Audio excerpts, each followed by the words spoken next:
Pak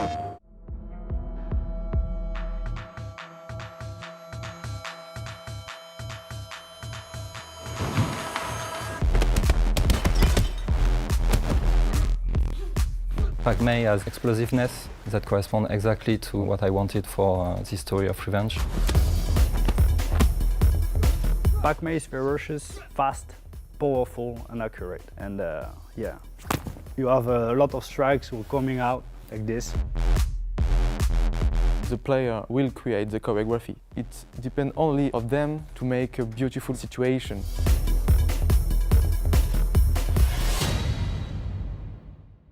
When I was 14, I went to China with my father, get back in France and start learning Chinese in school. So I find some master in France, but I didn't find the right master and the right style for me in France. So I went to China and I find Pak Mei in Foshan and I start learning with this clan. The right master is Lao Wei San. I wanted to be better and start to be one of the best. One day I became master myself. Most of Kung Fu we see, it is like what Jet Li is doing, it's like opera Kung Fu. No one fight like this in real life. It's amazing, but this is not authentic, and I was searching for something real. So the idea was to have the best of both worlds, credibility, the expertise of Benjamin in terms of movement, in terms of real combat, and on our side, our knowledge about combat design. For me, it was natural to integrate Benjamin's Pak Mei into our game, to use his moves as an inspiration for our main character's animation. I bring some specifics in the mechanics of the gameplay, the interaction with other NPC. I create a movement of 3 weapons for the main character, the baseball bat, machete, and the staff you will see is Pak Mei from Foshan.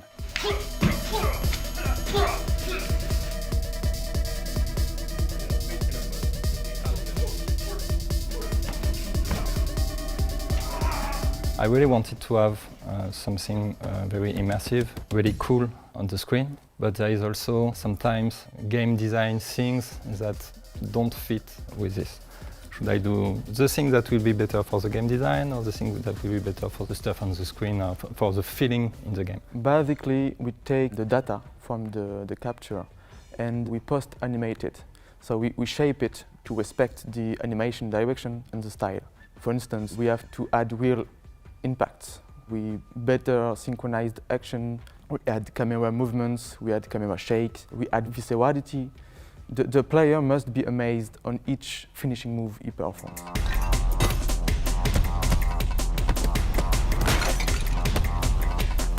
Some move we changed a little bit because it was making sense when we were doing like this, like a stab. Yesterday we do a stabbing technique and I needed to finish the NPC with a stabbing technique, and at the end I thought, oh no, it will be good to just cut the throat. And I just changed the technique like this because in the action it was feeling more like this.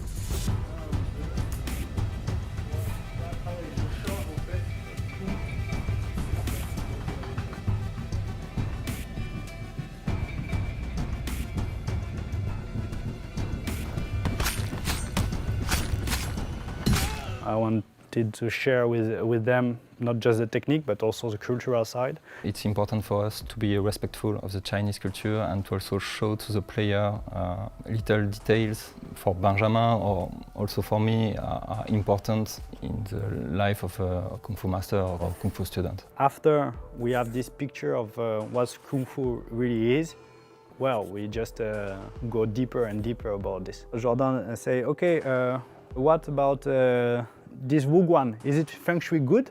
I say, what? You really want me to check this? And he say, of course. So I start checking the Wuguan design. Okay, this door cannot be here, this kind of stuff. This is great that they go deeper like this.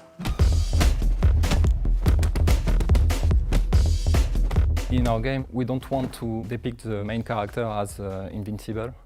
We want the player to have pressure, to be surrounded by multiple enemies. Any mistakes of the player can be deadly. And I came with one idea, 2 ideas, 3 ideas. Say, okay, this one is the greatest one, this is what we want, and we just move forward like this all the time. Actually, there are I don't know, maybe 160 moves only for the main characters. Each move was designed for a particular situation. It needs to be effective, it needs to be credible, and it needs to be beautiful. The player can, I don't know, just rushing and evade, but he can also kill all of them with style. That idea is the art of Sifu.